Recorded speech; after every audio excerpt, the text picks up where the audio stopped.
بسم اللہ الرحمن الرحیم۔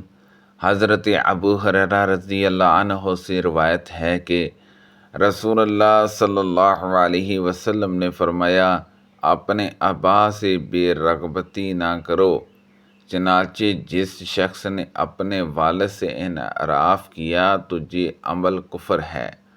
خالد نے ابو عثمان سے نقل کیا کہ جب زیاد کی نسبت ابو سفیان رضی اللہ عنہ کی طرف ہونے کا دعویٰ کیا گیا تو میں جناب ابو بکر رضی اللہ عنہ سے ملا اور پوچھا، یہ تم لوگوں نے کیا کیا؟ میں نے سعد بن ابی وقاص رضی اللہ عنہ سے سنا، وہ کہہ رہے تھے کہ میرے دونوں کانوں نے رسول اللہ صلی اللہ علیہ وسلم سے سنا۔ آپ فرما رہے تھے، جس نے اسلام کی حالت میں اپنے حقیقی باپ کے سوا کسی اور کو باپ بنانے کا دعویٰ کیا اور وہ جنت ہے کہ وہ اس کا باپ نہیں تو اس پر جنت حرام ہے۔ اس پر حضرت ابو بکر رضی اللہ عنہ نے کہا، خود میں نے بھی رسول اللہ صلی اللہ علیہ وسلم سے یہی سنا ہے۔ عاصم نے ابو عثمان سے اور انہوں نے حضرت سعد اور حضرت ابو بکر رضی اللہ عنہما سے روایت کی ہے کہ وہ دونوں کہتے تھے، بات میری دونوں کانوں نے محمد صلی اللہ علیہ وسلم سے سنی اور میرے دل نے یاد رکھی کہ آپ صلی اللہ علیہ وسلم فرما رہے تھے، جس نے اپنے والد کے سوا کسی اور کو والد بنانے کا دعویٰ کیا حالانکہ وہ جانتا ہے کہ وہ اس کا والد نہیں تو اس پر جنت حرام ہے۔ محمد بن طلحہ، سفیان اور شعبہ تینوں نے زبجعات سے حدیث سنائی، انہوں نے ابو وائل سے اور انہوں نے حضرت عبداللہ بن مسعود رضی اللہ عنہ سے روایت کی۔ انہوں نے کہا کہ رسول اللہ صلی اللہ علیہ وسلم نے فرمایا، مسلمان کو گالی دینا فاسق ہے اور اس سے لڑنا کفر ہے۔ زبجاد نے کہا، میں نے ابو وائل سے پوچھا کہ آپ نے عبداللہ بن مسعود رضی اللہ عنہ کو رسول اللہ صلی اللہ علیہ وسلم سے روایت کرتے ہوئے خود سنا ہے؟ انہوں نے کہا، ہاں۔ شبہ کی روایت میں زبجاد کے ابو وائل سے پوچھنے کا ذکر نہیں ہے۔ معاذ بن معاذ نے شبہ سے، انہوں نے وقدادہ بن محمد سے، انہوں نے اپنے والد سے، انہوں نے حضرت ابن عمر رضی اللہ عنہما سے اور انہوں نے نبی کریم صلی اللہ علیہ وسلم سے سابقہ حدیث کے مطابق روایت کی۔ حضرت ابو ہریرہ رضی اللہ عنہ سے روایت ہے کہ رسول اللہ صلی اللہ علیہ وسلم نے فرمایا، لوگوں میں دو باتیں ہیں، وہ دونوں ان میں کفر کی باقیہ عادتیں ہیں، کسی کے نسب پر طعن کرنا اور میت پر نوحہ کرنا۔ منصور بن عبد الرحمن نے شعبہ سے روایت کی، انہوں نے کہا، میں نے جرا رضی اللہ عنہ کو کہتے ہوئے سنا، جو اپنے غلام اپنے مالکوں سے بھاگ گیا، اس نے کفر کا ارتکاب کیا جہاں تک کہ ان کی طرف لوٹ آئے، نہ یہ کہ دوبارہ مسلمان ہو۔ منصور نے کہا، اللہ کی قسم، یہ حدیث نبی کریم صلی اللہ علیہ وسلم سے روایت کی گئی ہے، لیکن میں ناپسند کرتا ہوں کہ جہاں بصرہ میں مجھ سے یہ اس طرح مرفوع روایت کی جائے، کیونکہ بصرہ کے خارجی اس سے متعلقہ کفر کا استدلال کریں گے۔ داؤد نے شعبہ سے، انہوں نے حضرت جرا رضی اللہ عنہ سے روایت کی کہ رسول اللہ صلی اللہ علیہ وسلم نے فرمایا، جو غلام بگوڑا ہو گیا تو اس کے تحفظ سے اسلامی معاشرے اور حکومت کی ذمہ داری ختم ہو گئی۔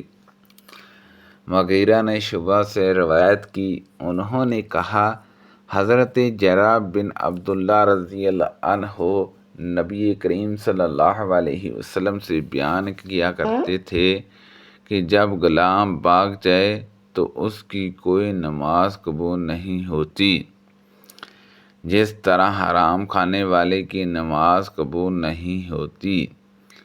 حضرت زید بن خالد جہنی رضی اللہ عنہ سے روایت ہے کہ رسول اللہ صلی اللہ علیہ وسلم نے حدیبیہ کے مقام پر رات کو ہونے والی بارش کے بعد ہمیں صبح کی نماز پڑھائی۔ جب آپ نے سلام پھیرا تو لوگوں کی طرف متوجہ ہوئے اور فرمایا، کیا تم جانتے ہو تمہارے رب نے کیا فرمایا؟ انہوں نے جواب دیا، اللہ اور اس کا رسول بہتر جاننے والے ہیں۔ آپ نے فرمایا، اللہ تعالیٰ نے فرمایا، آج میرے بندوں میں سے کوئی مجھ پر ایمان لانے والا اور کوئی میرے ساتھ کفر کرنے والا ہوگا۔ جس نے یہ کہا کہ ہم پر اللہ تعالیٰ کے فضل اور رحمت سے بارش ہوئی ہے، تو وہ مجھ پر ایمان رکھنے والا اور ستاروں کے ساتھ کفر کرنے والا ہے۔ اور جس نے یہ کہا کہ ہم پر فلاں فلاں ستارے کے غروب طلوع ہونے کی وجہ سے بارش ہوئی ہے، تو وہ میرے ساتھ کفر کرنے والا اور ستارے پر ایمان رکھنے والا ہے۔ عبید اللہ بن عبداللہ بن عتبہ نے حدیث بیان کی کہ حضرت ابو ہریرہ رضی اللہ عنہ نے کہا، رسول اللہ صلی اللہ علیہ وسلم نے فرمایا، کیا تمہیں معلوم نہیں کہ تمہارے رب عز و جل نے کیا فرمایا؟ اس نے فرمایا، جو نعمت بھی میں بندوں کو دیتا ہوں تو ان میں سے ایک گروہ سے تعلق رکھنے والے لوگ اس نعمت کے سبب سے کفر کرنے والے ہو جاتے ہیں اور کہتے ہیں، فلاں ستارے نے یہ نعمت دی ہے، جہاں فلاں فلاں ستاروں کے سبب سے ملی ہے۔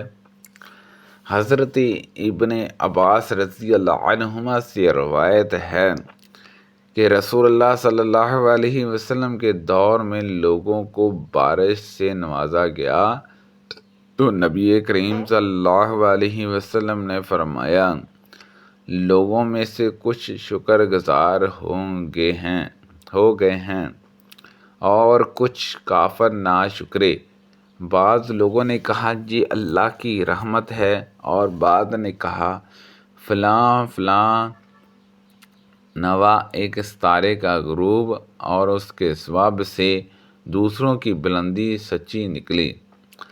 حضرت ابن عباس رضی اللہ عنہما فرماتے ہیں، اس پر یہ آیت نازل ہوئی، ہم ستاروں کے گرنے کی جگہوں کی قسم کھاتا ہوں سے لے کر اس آیت تک، اور تم اپنا حصہ یہ رکھتے ہو کہ تم اس کی تکذیب کرتے ہو۔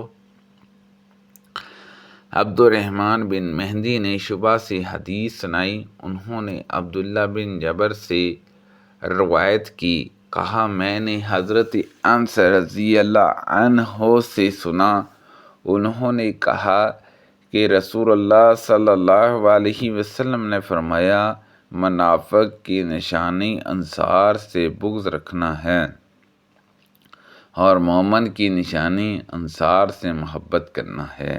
سبحان اللہ عز و جل۔ اللہ پاک سے دعا ہے کہ اللہ پاک ان حدیثوں پر عمل کرنے کی توفیق عطا فرمائے۔ کو پڑھنے میں غلطی کوتاہی ہو گئی ہو، اللہ پاک معاف فرمائے۔ صدقہ جاریہ سے زیادہ لوگوں تک شیئر کیجیے۔ آمین بجاہ النبی الامین صلی اللہ علیہ وسلم۔